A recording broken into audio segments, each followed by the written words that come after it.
मध्य प्रदेश के हरदा से एक खबर सामने आती है, जहां पर एक पूरा का पूरा गांव, पूरे के पूरे घरों के बीच जो फैक्ट्री थी पटाखे की, वो फट जाती है, जिसमें कई लोगों की मौतें और कई लोग घायल हो जाते हैं। दर्जन से ज्यादा लोगों की मौतें हो जाती हैं और दर्जनों लोग इसमें घायल होते हैं। मगर सवाल ये कि आखिर पूरी घटना किस तरह से हुई, कैसे हुई, और इसी विषय पर आज हम चर्चा करेंगे। नमस्कार, मैं सौम्य मिश्रा और आप देख रहे हैं पीसीआर 100।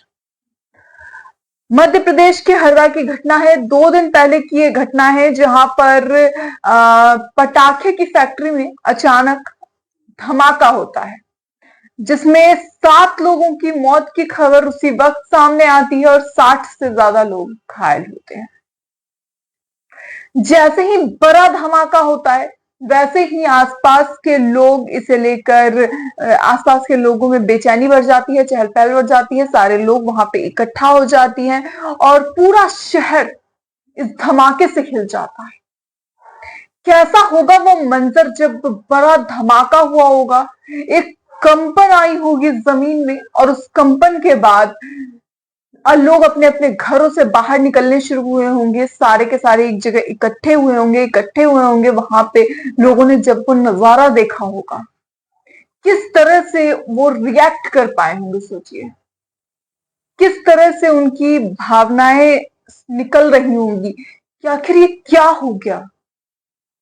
जिनके परिवार उनमें काम करते होंगे, उनके कानों में जब ये आवाज गई तो उनकी क्या हालत हुई होगी।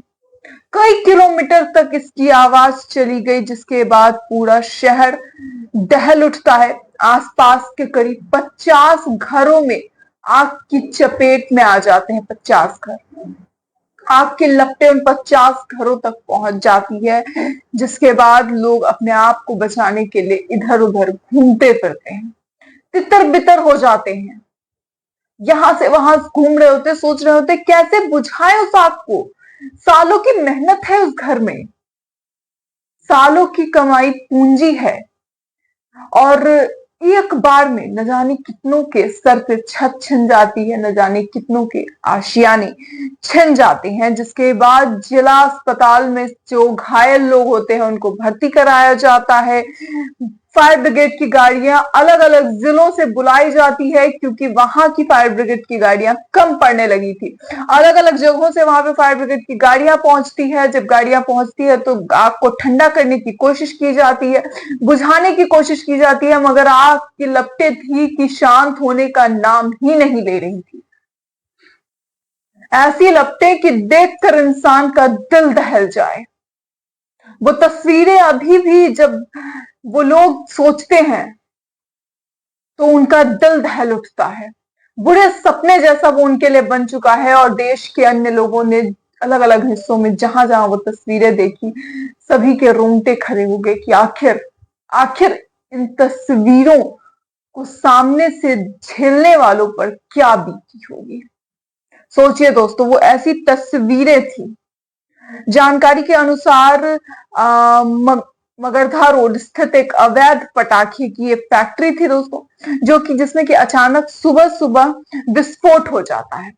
विस्फोट होता है, भीषण आग उठती है, आग की लपटें लगातार उठने लगती है, धुएं का गुबार भर जाता है, आसमान काला पड़ जाता है। लगता है जैसे कि किसी काले बादल ने पूरे आसमान को घेर लिया हो और बरसात की बड़ी आशंका है, तूफान की आशंका है, और वो तूफान जमीन पर लोगों की जिंदगी में बनकर आ चुका है।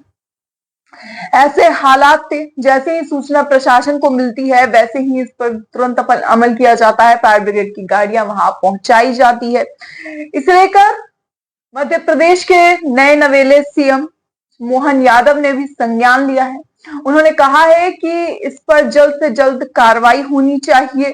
संज्ञान लेते हुए उन्होंने कहा है कि भोपाल, इंदौर, इन सभी जगहों पे मेडिकल कॉलेजेस, अस्पतालों में लोगों को भर्ती कराया जाए, जल्द से जल्द वहां से बर्न यूनिट तैयार की जाए और उन्हें वहां तक पहुंचाया जाए, क्योंकि बर्न यूनिट ही थी जो अब फिलहाल उनको उनका इलाज कर सकती थी। उनकी स्थिति इतनी गंभीर थी घायल लोगों की कि अगर उनका इलाज आनन फानन में नहीं होता तो शायद ये हादसा उनकी जिंदगी का आखिरी पल हो जाता, जो घायल स्थिति में थे। और ऐसे कई लोग थे जिनके लिए वो हादसा अंतिम पल हो गया। सोचिए, अचानक से एक फैक्ट्री में आग लगती है। फैक्ट्री में जब ब्लास्ट होता है सुबह सुबह, एक अवैध फैक्ट्री, कुछ कारण ये भी होते हैं कि अवैध फैक्ट्रियां होती हैं तो लोग नहीं कुछ जल्दी बोलना चाहते हैं। लोग कहते हैं कि चलो कोई बात नहीं, नुकसान हुआ, लेकिन इतना बड़ा नुकसान कि जान चली जाए लोगों की। सोचिए, जिनके परिवार के लोगों की जान चली गई उनका क्या, जिनके लोग गए उनका क्या, जिनके घर में वो अकेला कमाने वाला होगा जो गुजर गया उनका क्या।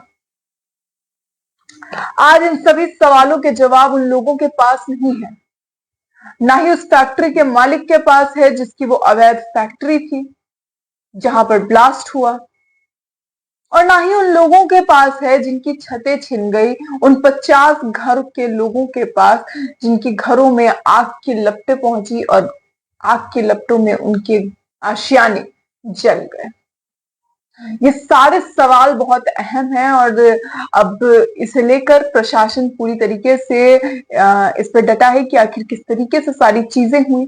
जांच पड़ताल में लगे हैं, फॉरेंसिक टीम अपनी जांच कर रही है, दूसरी तरफ इलाज अलग चल रहा है। इलाज के बीच अलग अलग जगहों से बर्न यूनिट को बुलाया जा रहा है और ज्यादा से ज्यादा मात्रा में लोगों की मदद करने की कोशिश की जा रही है प्रशासन द्वारा। खैर, इस खबर में इतना ही दोस्तों। ये खबर आपको कैसी लगी, हमारी जानकारी कैसी लगी, अपनी राय कमेंट बॉक्स में जरूर बताएं। ऐसी और खबरों के लिए देखते रहिए पीसीआर।